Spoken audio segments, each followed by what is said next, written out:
मैं राणा प्रताप सिंह, सहायक अध्यापक, गांधी स्मारक इंटर कॉलेज, राजे सुल्तानपुर, अम्बेडकर नगर। बेटा, आज हम आप सभी लोग उच्चारण स्थान और संधि का सामान्य परिचय के विषय में ज्ञान अर्जित करेंगे। सबसे पहले हम आपको उच्चारण स्थान के विषय में बतलाएंगे कि आपके मुखर बिंदु में कौन कौन सा स्थान है जिससे इस संस्कृत वर्णमाला को बोलने में सहायता प्राप्त होती है। अभी आप देखिएगा, जो आपके मुखर बिंदु का ऊपरी हिस्सा है उसे ताल कहते हैं। मुखर बिंदु के निचली सतह को, भाग को कंठ कहते हैं। ताल और कंठ के बीच के भाग को मूर्धा कहते हैं। और दंत, जो दंत से रहेंगे वो दंत। फिर कुछ वर्ड ओष्ठ के सहारे बोले जाएंगे, ओष्ठ। कुछ वर्ड कंठ और ताल के सहारे बोले जाएंगे। कुछ वर्ड दंत और ओष्ठ के सहारे बोले जाएंगे।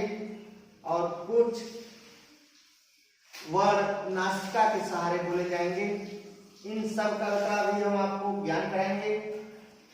अब आप उच्चारण स्थान को खूब आराम से देखिए। सबसे पहले स्थान आता है आपो विसर्जनीया नाम कंठ। आपो विसर्जनीय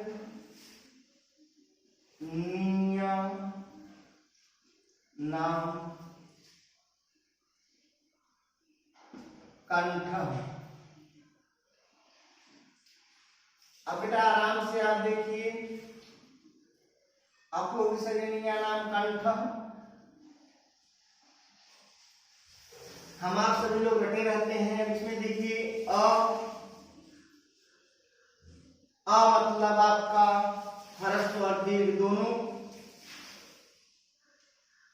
को यानी पूरा का वर्ग। ह और विसर्ग। कंठ से उच्चरित होने वाले वर्ड अब यहां लिख दे रहे हैं आपको। अ, आ, क, ख, ग, घ, अंगा। और बेटा क्या स्थान आता है? ह।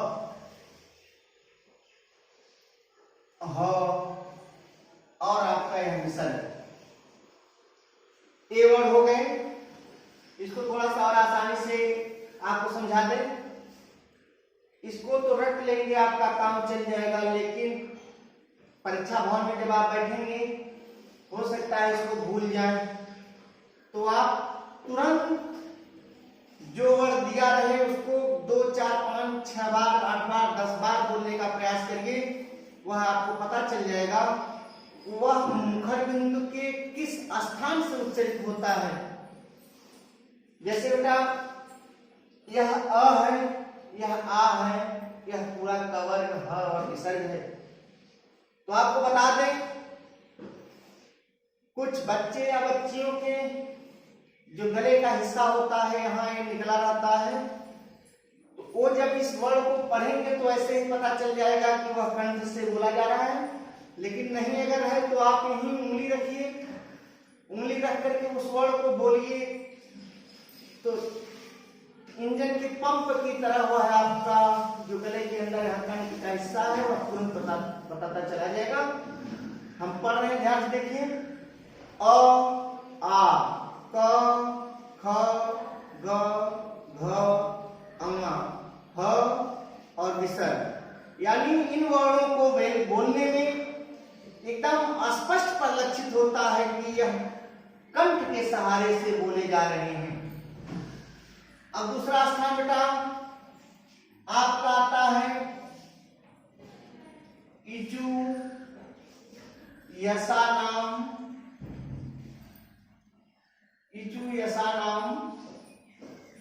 तालु।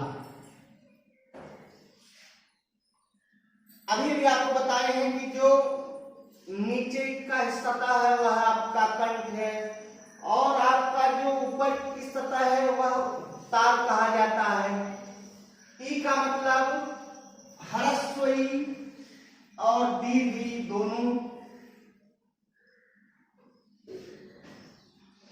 चू दिया हुआ है यानी पूरा च वर्ग, च छ ज झ ञ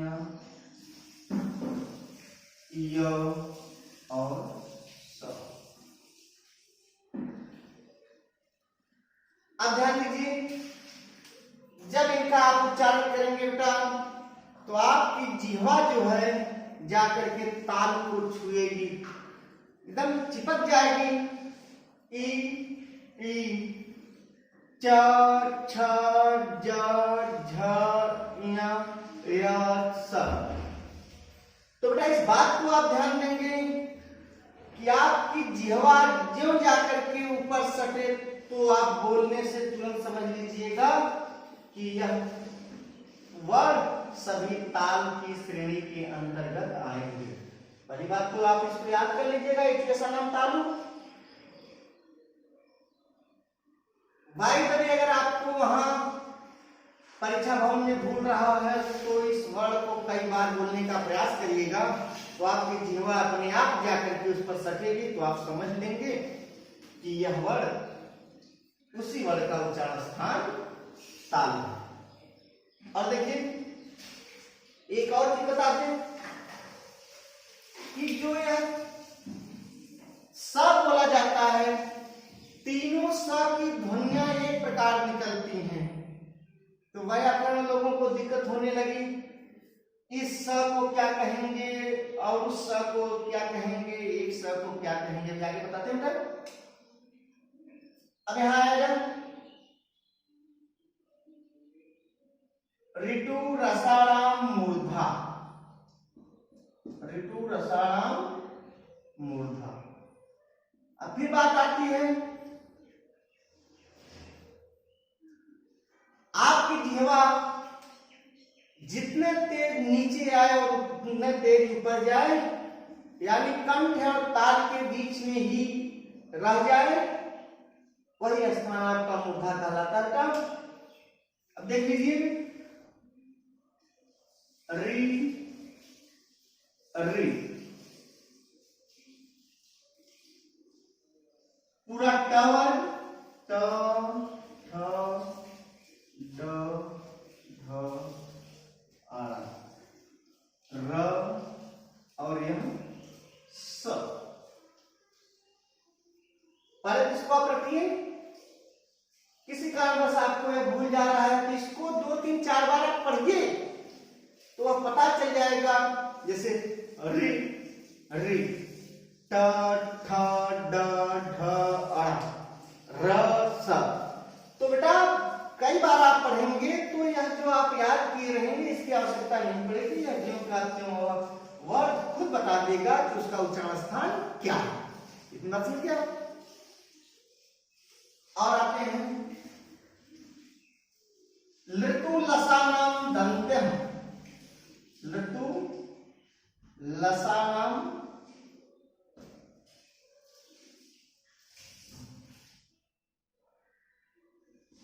दंत्यम। अब बेटा आप ध्यान से देखिए, लि पूरा त वर्ग, ल और एक छोटा सा जो होता है ये बताएंगे इसका नाम क्या है।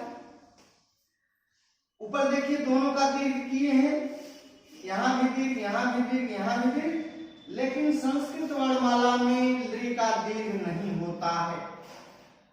त थ द ध न ल और आपका स।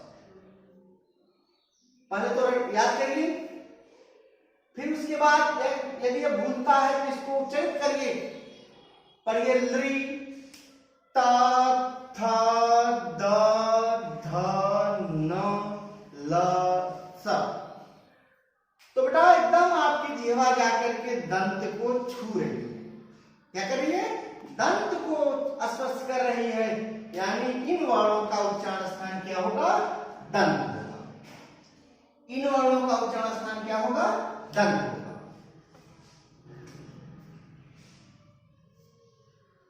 उपू पद मानीयानाम, उपपदमानीयानाम ओष्ठौ। उपपदमानीयानाम ओष्ठौ, यानी उ का दोनों वर्ग, ह्रस्व उ और दीर्घ उ, प वर्ग पूरा, उ उ प प ब भ म, और आपका यह पद्मानीय का चिन्ह।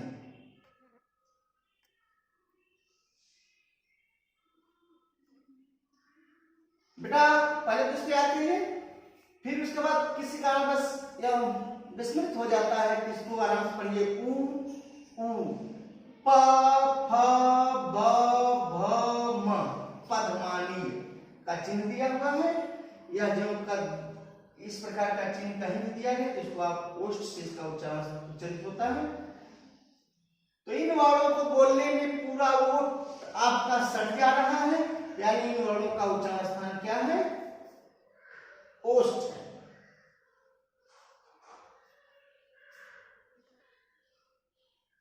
ए दैतौ,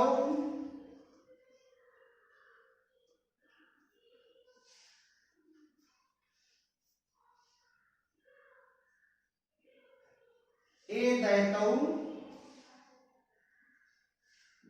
कंठ तालु।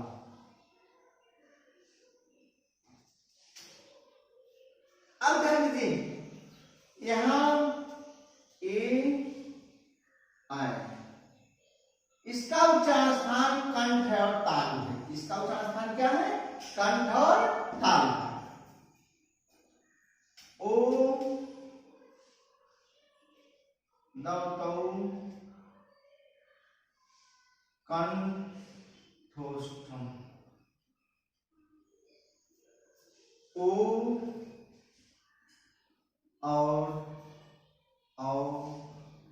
इसका उच्चारण स्थान क्या है?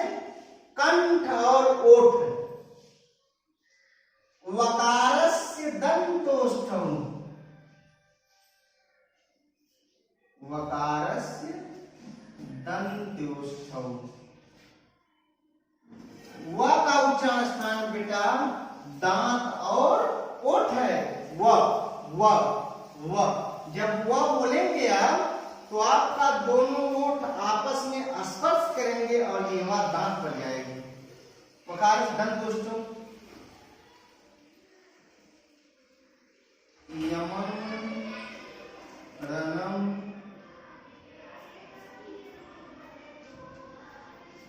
नासिक,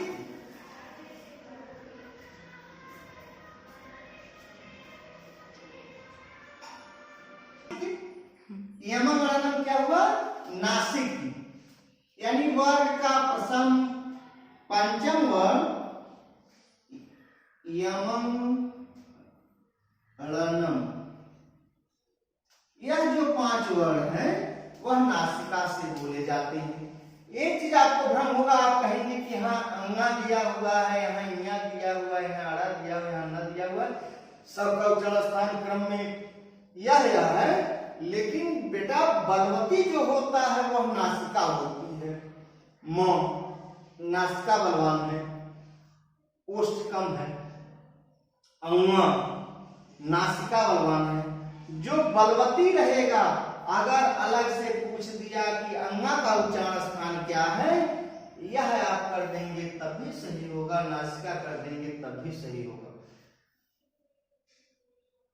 अब आती है बात यहां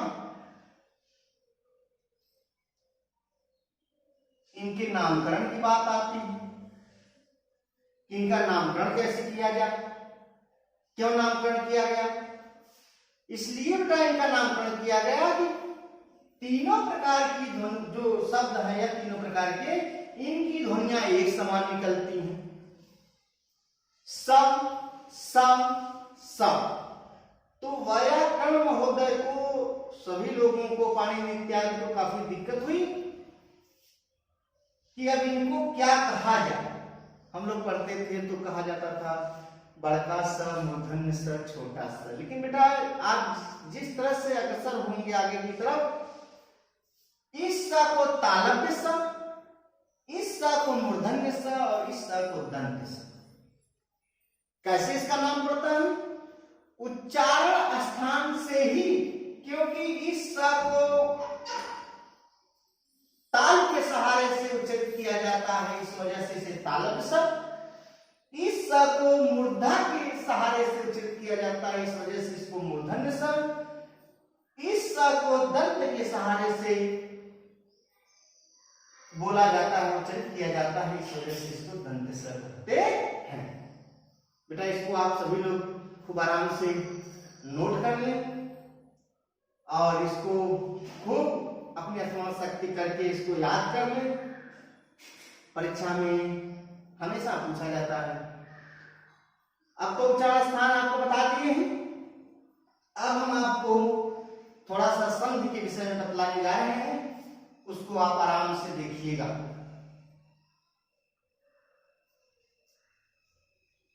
अब बेटा संधि, अब बात आएगी कि संधि किसे कहते हैं, संधि कितने प्रकार की होती है, संधि का शाब्दिक अर्थ क्या होता है। अब हम आपको सबसे पहले थोड़ा सा बता दें, संधि और समास दोनों का शाब्दिक अर्थ मेल होता है। अंतर क्या होता है?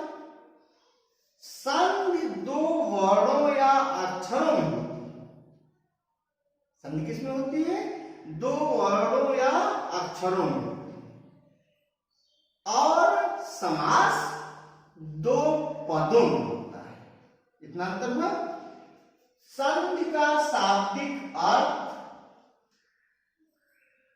संधि का शाब्दिक अर्थ मेल होता है। अब बात आती है संधि किसे कहते हैं। दो वर्णों के आपसी मेल को संधि कहते हैं। दो वर्णों के आपसी मेल को क्या कहते हैं? संधि कहते हैं। अब ध्यान दीजिए, परिभाषा संधि की क्या हो गई? दो वर्णों के आपसी मेल को संधि कहते हैं। संधि बेटा तीन प्रकार की होती है। संधि कितने प्रकार की होती है? तीन प्रकार की होती है। पहला स्वर संधि, दूसरा व्यंजन संधि,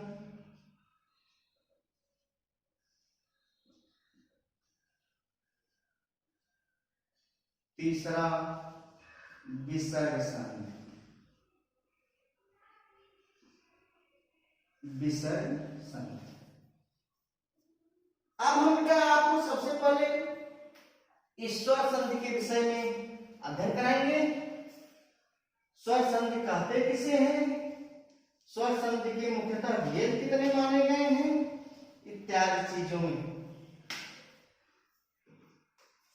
आप बेटा स्वर संधि के विषय में बतला दें आपको।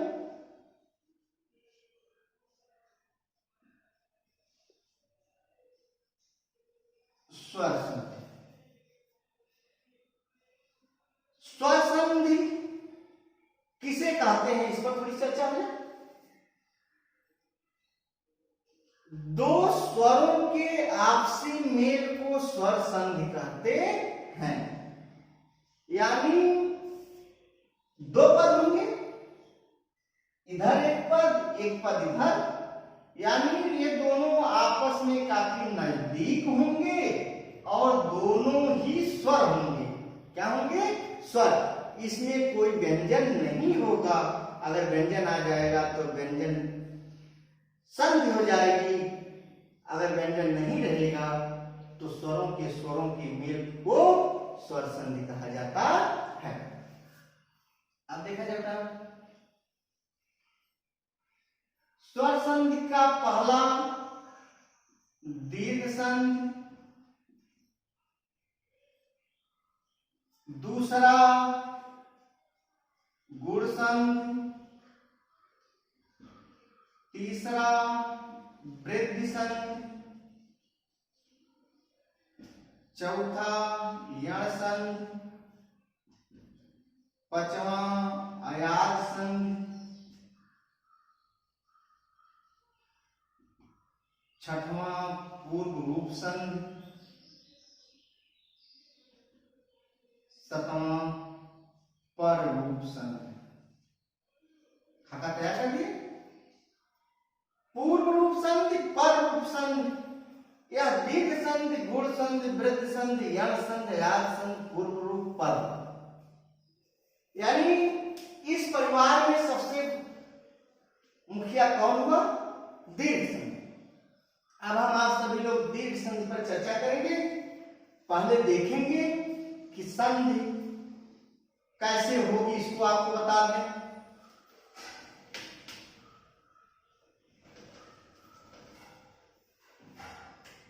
अब देखिए, पूर्व पद का पूर्व वर्ण,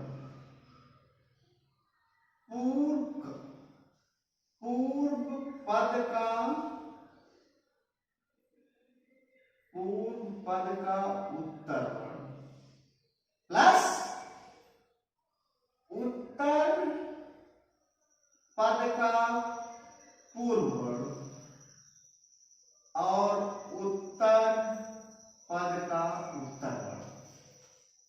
अब बेटा इस बात को हमेशा ध्यान देंगे आप, संधि जब भी होगी, संधि जब भी होगी वह इन्हीं दोनों के मध्य हो। बात समझिए, जब भी होगी वह इसमें नहीं होगी। जब भी होगी बेटा तो इसमें और इसमें होगी, क्योंकि कहा गया है